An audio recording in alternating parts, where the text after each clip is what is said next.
Hey, everybody, and welcome to another episode of We Ain't Dying for This, a Black woman's guide to liberation. I'm here today with Cherita Washington to talk about authenticity as liberation. Hey, girl. Hey. So we love to know who's in the chat. So let us know where it is that you're listening in from. That also helps us know that we are actually live. And then also, if there's a Black woman that you think might benefit from this conversation, whether she's here with us on hashtag Team Live or hashtag Team Replay, please tag her in the comments or share this live with her. Okay, we see Brian, our friend Brian, who always shows up for us every week. Brian, thank you so much for being here. Where's everyone dialing in from, listening in from? I'm gonna wait for a second. What's the Jeopardy music? I don't know.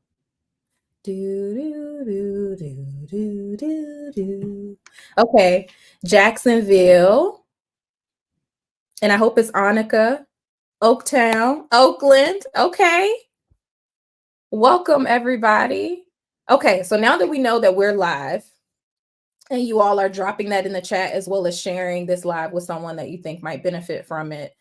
For those who have never joined a live before, my name is Crystle Johnson. I'm the founder of Design Your Soft Life, as well as the host of We Ain't Dying for This. And I created We Ain't Dying for This because Black women are frankly dying.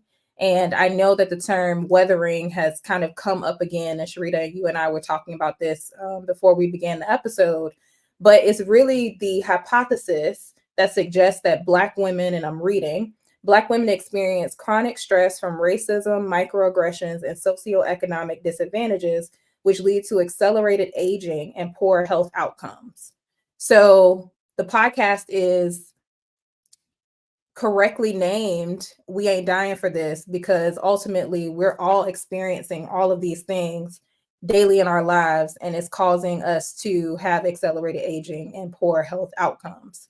So the purpose of this live series is really to feature Black women who have broken free from societal expectations, who are living life on their own terms, and who are experiencing liberation in different ways. And I think we know that sometimes when we talk about liberation, it's very black or white. It's this or that. But it's important for us to recognize that liberation is not binary, that we can experience it in different ways, whatever way makes sense for you. Definitely experience it, lean into it, because that's going to help you to live a better life or have a better quality of life. So as I mentioned before, today's episode is around authenticity as liberation. And I know we often, some of us, myself included, have a hard time sometimes showing up authentically. And I believe that people just want to know who you are. They want to see who you are. They don't want the bells and whistles and the smoke and mirrors. They don't need the glitter. They don't need the glitz. They just want to know who you are. They want to understand that you understand them, that your story resonates with their story, etc. So we really want to encourage people to show up authentically, obviously, if you feel safe doing so. So Cherita, please tell us who you are, what it is that you do, and let's talk about how we connected with each other. Oh, we had layers of connection. So I'll ponder on that as we attack the first two bullet points. So I'm Cherita Washington. If anyone sees my name and you're questioning how to pronounce it, literally Cher Margarita put together. So always like to throw that out there. Pronouns are she, her. And I am someone who's been doing DEI since before DEI had a term. And I think when you're underrepresented and marginalized in any corporate space, you find yourself doing things out of honestly self-defense and advocacy. And then it turns, evolution of time happens and we realize everyone needs the thing that we've all been trying to do to keep ourselves safe. So I got to start off in multiple industries. Y'all can check the LinkedIn and see the eclectic resume.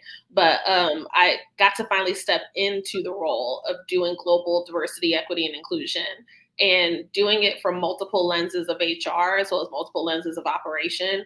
And it's something I'm very passionate about because a lot of us have been dealt a bad hand at life, right? A lot of us are systemically still trying to even catch up halfway to those who have gotten a head start. So it's something that I got the blessing to do the job that I'm passionate about from the work that I used to do for free.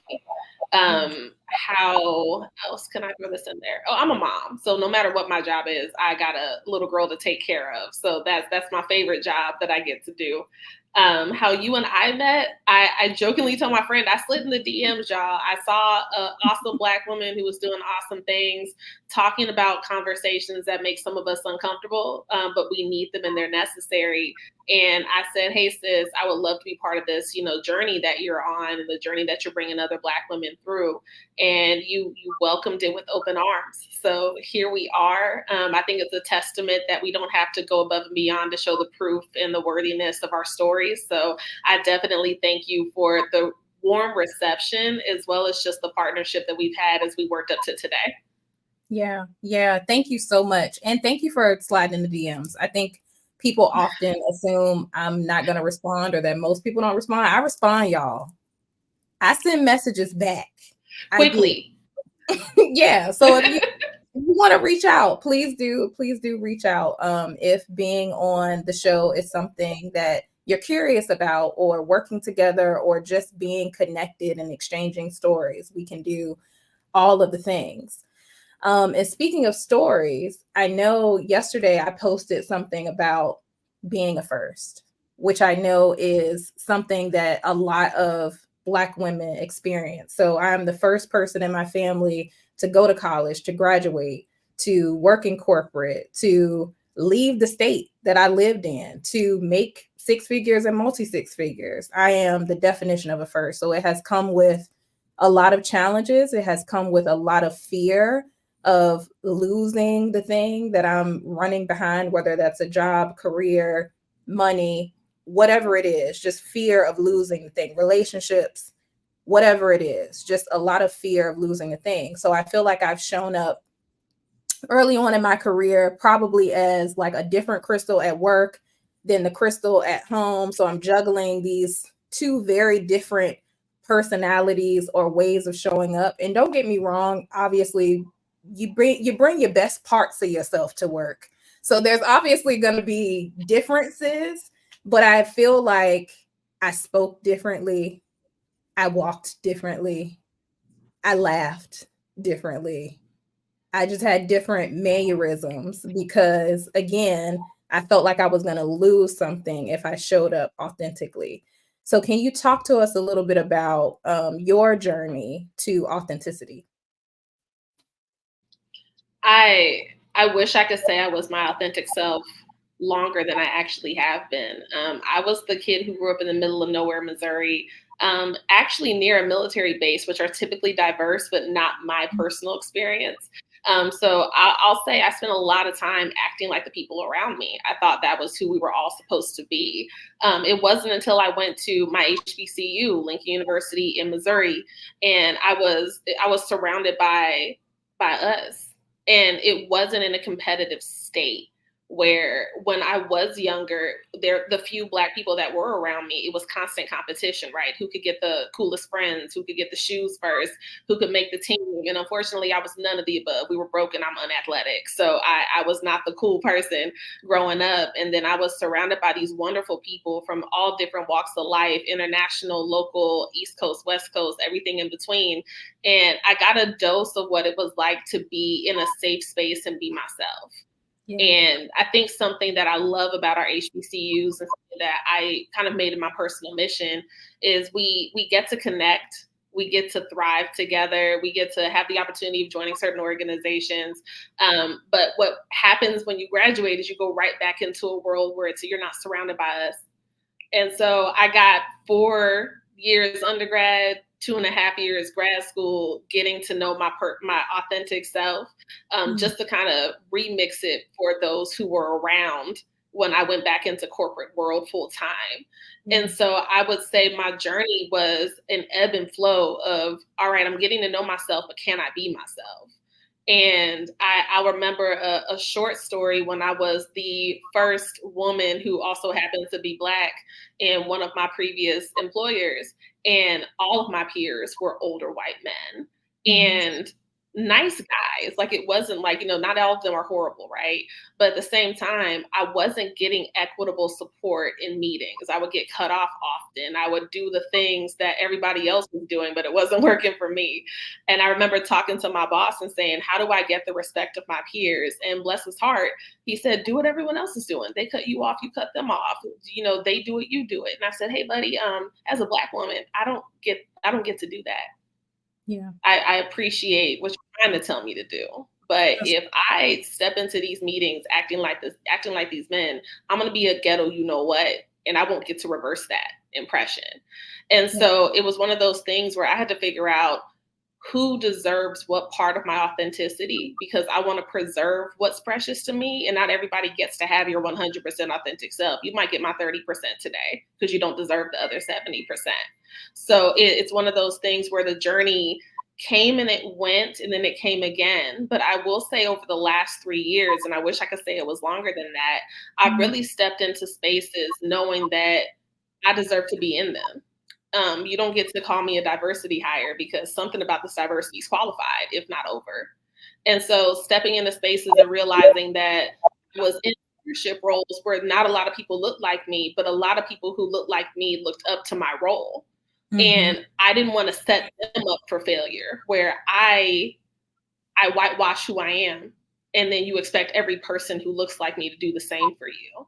And so it kind of came down to someone telling me that they stood up to their boss because they knew Cherita wouldn't tolerate that. And I was like, okay, well, this young lady is establishing boundaries that I don't even have while she's trying to be like me. Maybe I need to step up my boundaries. So it's been a beautiful journey of knowing who I am, loving who I am, and then wanting to be in spaces where I could be as much of that as possible. And not just for me, but for those to come and for those who maybe are ahead of me that didn't know it was safe to do so. So it's a lot to carry and a lot to constantly think about, but it's definitely been a journey of unlearning the things that I never should have had to learn to be myself in the first place. Yeah. Thank you for sharing that. One of the things you mentioned is being at a HBCU.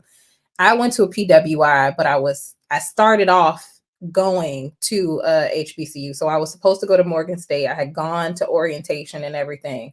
And I'm from Virginia and my parents are older. So my dad was like, if you stay home, I'll buy you a car. And I was like, okay, I'll stay home and I'll go to this other school. But what I have realized is that I never had the opportunity early on in my life to even understand, like, who is my authentic self. I have literally been a chameleon and someone who just blends into whatever environment that I'm in. What are other people doing? What is acceptable? What are the unspoken rules? And I'm just like sliding into that because I wanted to be likable. And again, the fear of losing something, you just show up the way that other people are showing up. So I do regret the decision not to go to a HBCU because I feel like I would have, like you said, it's been a few years since you've been able to show up as your authentic self. And I'm glad that you were able to see what that looked like before and be able to get back to it or even build onto it. I had to discover it when I was burnt out and tired to really understand, like, who is it that I am? And also, like, how is it that I want to show up? And you said something really important about the percentage that you show up as your authentic self. And I think that's a powerful way to put it because it shows us that we are empowered to show up authentically if we want to. Like, it's not dependent on the people around me, whether I show up authentically or not. It's just like, do you deserve my 70%? Do you deserve my 100%? Because if you don't, you getting 10 today. And that's okay. Because again, that tells us that like we have power and you get to show up however it is that you want to show up, whatever that means for you. 100%. And I feel like it's an important note for corporations who say we welcome everyone to bring your authentic self to work, because that's dangerous if you haven't established corporate boundaries of what's safe. Because I could be my 100% Black self, and someone else can show up there 100% racist, and you just set the standard that it's all okay. So Yeah. it's one of those things where you still got to dip your toes in the water and figure out where it's safe to swim. And if it's not safe, you got to figure out what other waters can we be in.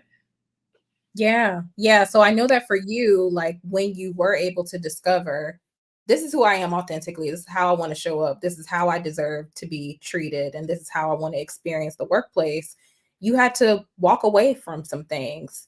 Tell us a little bit about that.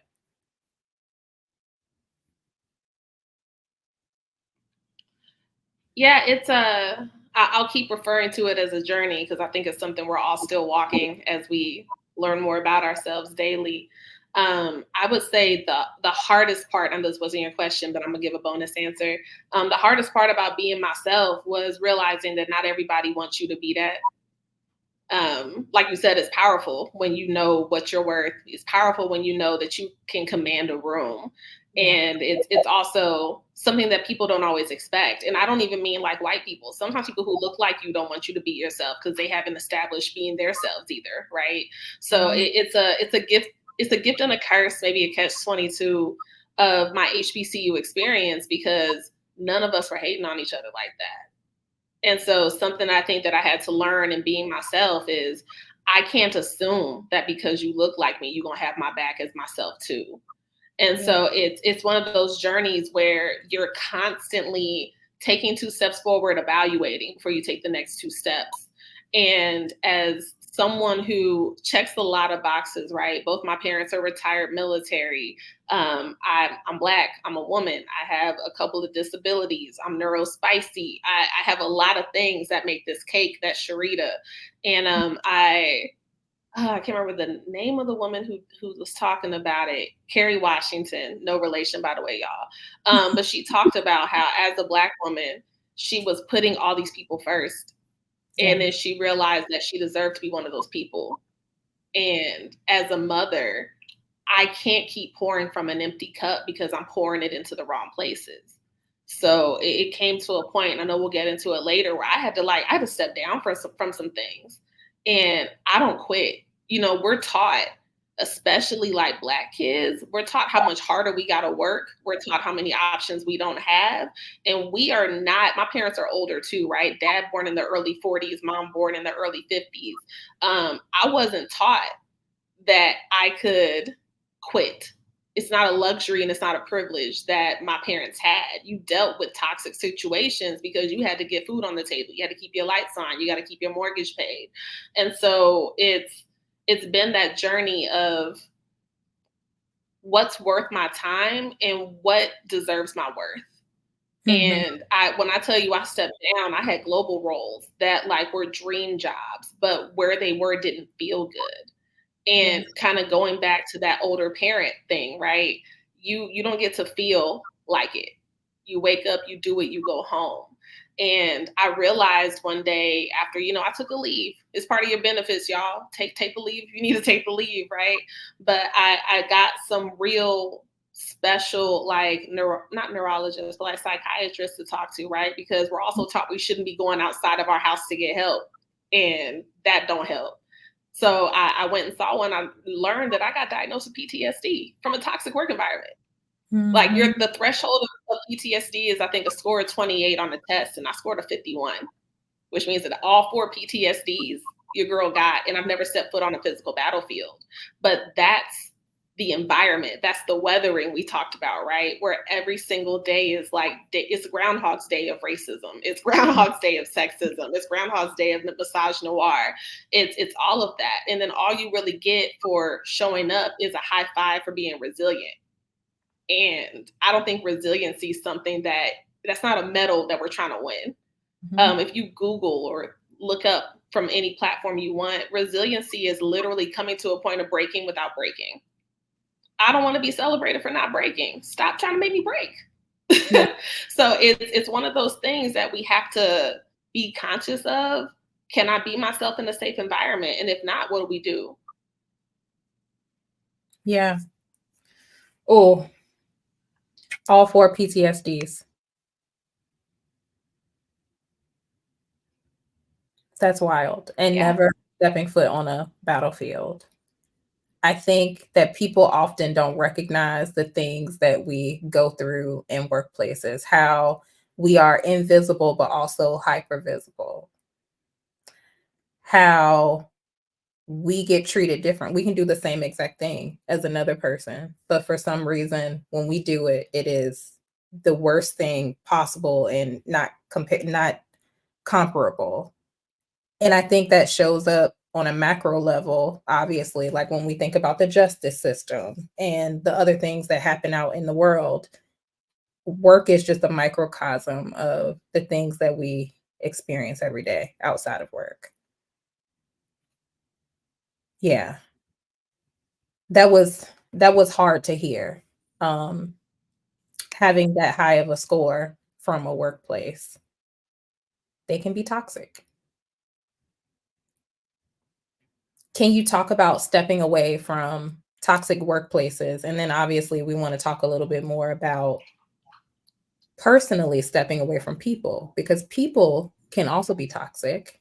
People can also make us feel like we can't show up as ourselves. And I have even felt that way around family members. We'll get to that.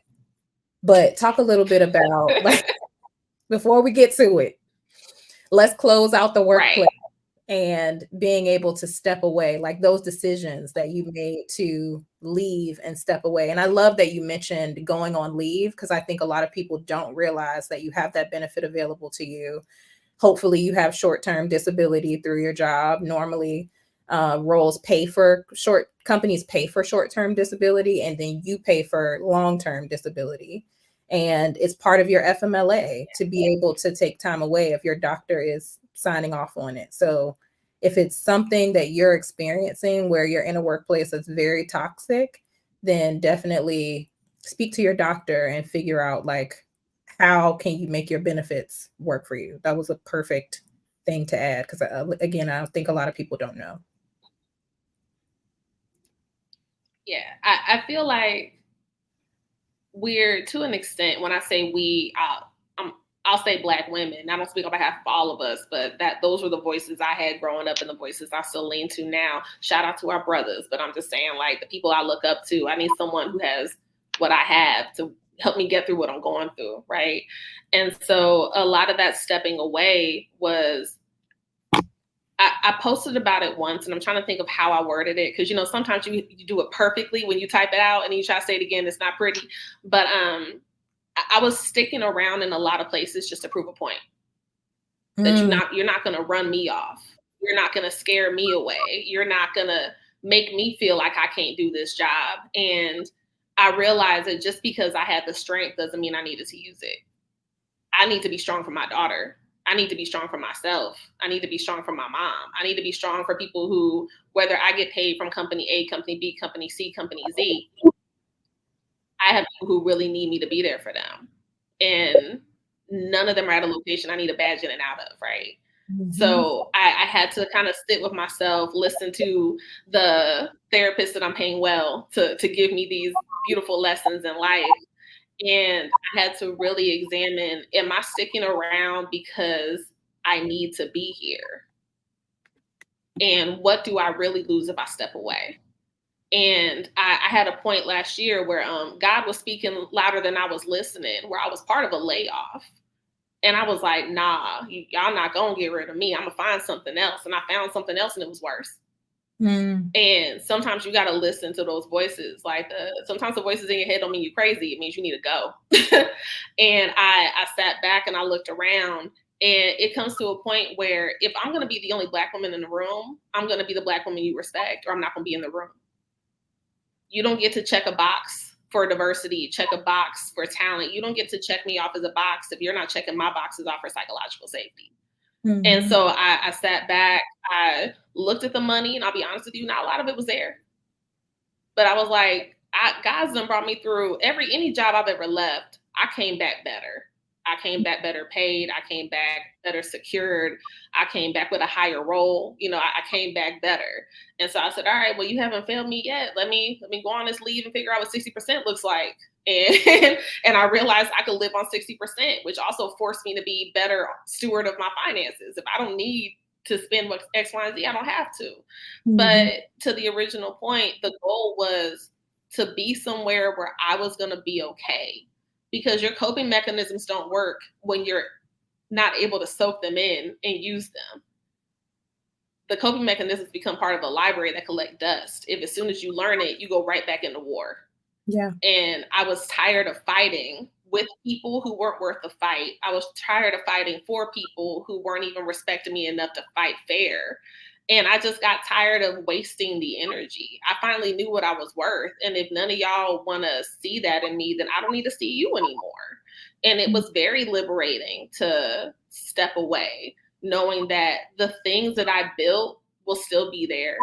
The people who saw me build it will still make sure I get my credit. And if they don't, I'll build something somewhere else. I think so many of us get wrapped up in the title and make it part of our identity. And I brought up that layoff for a reason, because I didn't know who I was when I wasn't global president of this, when I wasn't global X, Y, and Z of that. I was just Carmen's mom, which, mind you, like I said, my favorite job, but it's a job also that is thankless, right? So where do I go from here? And the opportunity presented itself that, you know what, step one's taking care of you. You can't pray for a miracle if you're not in a position to receive it. So I had to sit back and really just subject myself to what hard really looks like when you're trying to be on a stricter budget. But at the end of the day, walking away, it's like that meme you see where a girl's holding a teddy bear and Jesus is trying to take it and she doesn't want to, and he has a bigger bear behind his back. A lot of us are holding on to stuff that we don't even need just because we have the strength to hold on to it. And it's like you said, the weathering, it's affecting us. My mom didn't get Alzheimer's and dementia and all the things she's got layered now from living a healthy life. She got it from doing everything she had to do until she literally had nothing left. And my mom doesn't know who I am anymore. I don't want my daughter to watch me struggle just to watch me forget her, just so she can struggle again and continue the cycle. Yeah. Thank you for being so vulnerable and so transparent with your story. And I'm so sorry to hear about your mom. That is really hard for someone that you love, like someone who birthed you, not to know who you are. I remember when my grandmother went through that and she didn't know who I was or who any of her children were. And it's a really hard experience to go through. And like you said, I think it's admirable that you paused and said, I don't want my daughter to experience me in this way.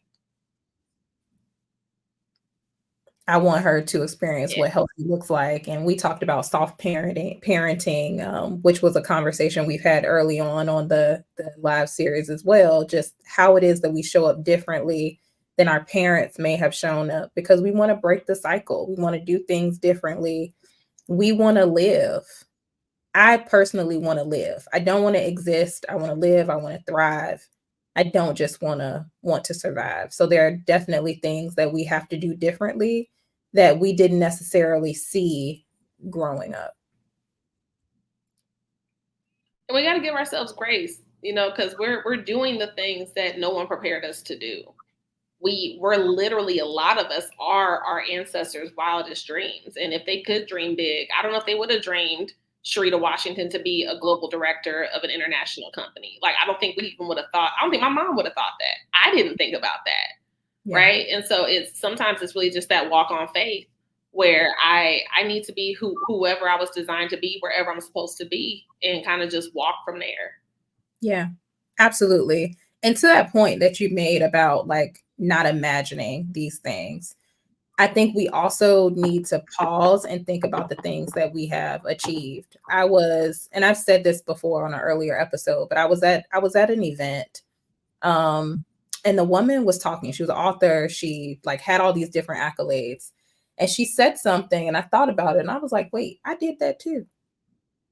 Like you're on an international stage talking about this thing that you accomplished, and I'm like, wait, I didn't think this was important, but I guess it is important. She was sharing how she retired her father. I'm like, wait, I retired my dad too. And didn't even consider that it was an achievement. It was just like, okay, like my dad has worked so hard his entire life. My dad is 85. I'm adopted. So he's much older. Like your parents were actually, is what you said. I think you said your dad was 40s. Yeah. Yep. And my dad was born in 38. So yes. So just hearing that, I'm like, wow, wait a minute. Like I haven't even taken a chance, the time to step back and think about all the things that I've achieved because I'm always on to the next thing. So in addition to what you said, I think we definitely need to do that too. It's just sit down and think about all the great things that we've done because we've done some amazing things. We are brilliant. And I mean, I'm not gonna say we're magic. Like I like the word magic, but sometimes Black girl magic kind of dehumanizes us a little bit because it's like, oh, you're magic, you're resilient, you can do it all. You're And a no. unicorn. Yeah, just because we can doesn't mean we should. And you said that. And honestly, why does our success have to be magical because you didn't expect it? It's not magical when anyone else does it. Yeah, so true. So true. So to close out, well, we're not really closing, but the last thing I want to ask you about or get to is toxic people that are outside of work that could be your family, they could be your friends, and they're people that maybe you don't feel like you can show up authentically with, but you keep dealing with them because maybe they helped you in the past, or maybe they're your family and you're like, I don't do that with family. Families should love each other and stick around and be together. Or relationships that you've had with people. Maybe you fell in love with them at one point in your life and they've kind of shifted and become toxic. And now you feel like you have to stay. So, how do you, one, identify that something is toxic? And then two, be able to walk away from it or liberate yourself from it or even set boundaries? I think it's my connection, but can you repeat the first question for me again, sis? Yes. First question is, how do we recognize that our relationship with a person, an individual, is toxic? And then, like, how do we Yeah. liberate ourselves? I think we recognize when someone's toxic when we realize we're putting out a lot more energy than we're receiving. And I don't want to say that as a keeping track, tit for tat kind of thing, right? I think it's everyone's different. If my love language when I love someone is giving, someone else's love language to me may be listening to me talk all day, right? So I don't mean doing it exactly the way that I'm giving it, but I was the person who in college I was going broke keeping friends because I was like, all right, well, I'm the one who has the job, I'm the one who's making more, I need to be the one to take care of these people. And I realized that these people only showed up when I was taking care of them. And I think on significant points in my life where people will tell you when they're not supposed to be around you. They're not going to say it directly, but it's that Maya Angelou quote, right? If someone tells you who they are, believe them. Yeah. And we got to stop denying who people are telling us they are. And I think we should also really consider who we're being loyal to and why, and emphasis on the why. You brought that up where like, that's my family, that's my friend, that's my soror, that's my homie from work. That's the person that I'm supposed to like be like this with. But if we're supposed to be like this, why aren't you showing up for me? Mm-hmm. And so it comes to a point where I'll use my divorce as a great experience. And this is in no disrespect to my daughter's father. He's an amazing father. But in our case, it didn't work out for the marriage perspective. And Mm-hmm. I remember thinking to myself that we can't go through a divorce because I'm trying to break this generational curse of divorce. We're going to make this work. We're going to sit. We're going to tough it out. And I prayed on it. And God was like, you're trying to break the wrong curse. The curse isn't divorce. The curse is an unhealthy household. My daughter's never seen her father and I argue. And honestly, now that we're not married, we don't have to, right? Like the things you argue about when you're man and wife is not my business no more. And so I realized when that divorce happened that if I can walk away from a man that I had a child with, my only boyfriend in life, if I can walk away from someone that I've known since I was 18 because it wasn't what was good for me, then why the hell am I letting all these other people sit around? Yeah. And so it really was having to look back and what was my benchmark? And okay, if we're hitting a standard, that's cool, but is my standard high enough? And I sat back and looked at all the things in my professional life because, that gives you data, that gives you benchmarks, that gives you things where you can look at it and nobody can tell you weren't winning. And I've kind of quantified the people in my life kind of around the same way. And I recognized who wasn't there for me. And I got so blunt into who I am and my approach that I would tell people, hey, you're not showing up the way I thought you would show up. Like, you need help? Do I need to tell you what showing up looks like for me? Like, tell me what you need for me to be there. And folks were like, oh, nah, you misunderstood. You don't get to decide my level of understanding, right? And so also looking at if somebody genuinely cares about you and you tell them that they're hurting you and they don't stop hurting you, then you're setting yourself up for self-harm. Mm-hmm. And so it comes to a point where you got to step back from some people who already stepped away from you. Them folks been walked out the door. They just keep letting you hop in and out of the threshold. And so I really evaluated why I was attached to so many people. And I look back at the strength that it took to go through a divorce. And I don't even got to file government paperwork to let these people go. Well, what are we holding on for? Yeah. And if you want to grow and be better and come back, then, I won't say the door is always open, but we can, kind of like how a job tells you weren't selected, but we'll keep you on file. We can keep your friendship on file. We'll revisit that in the future. We can re-interview later and we'll figure it out. But there are some folks who really just don't deserve you. And if you're going to walk away from a job that's paying you, then you can definitely walk away from the people who aren't. Girl. As the people are saying in the chat, there are gems being dropped. Preach, because it's so true, especially when you talked about the divorce situation and like trying to break curses. Like when my wife and I got divorced, I was like, who gets married to get divorced? Like I don't want to get a divorce, even though I knew that our relationship was toxic.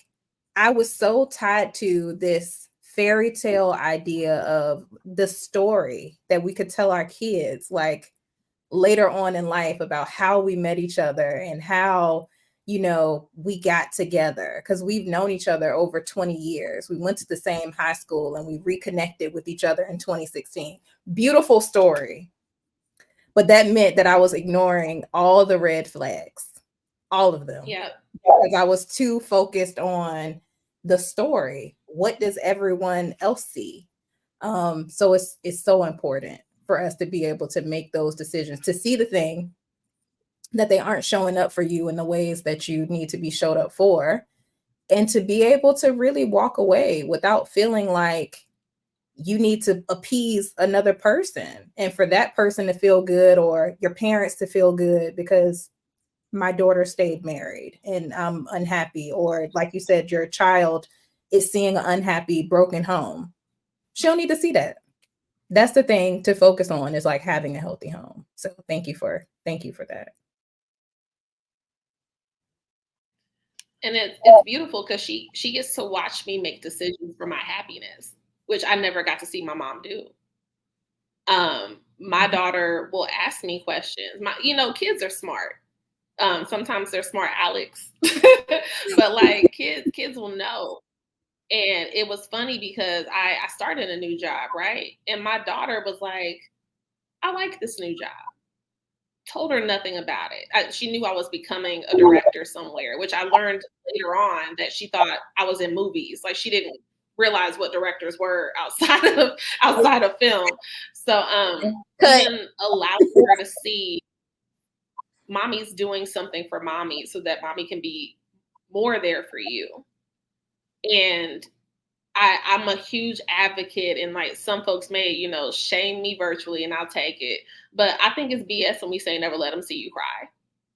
Now you gonna see how you impacted me. And if you want to call me weak for it, that's fine. But you're not gonna say you didn't impact me. You're not gonna say you didn't know. And so a lot that I learned growing up, and even things that I look back at my resume, my resume is impressive.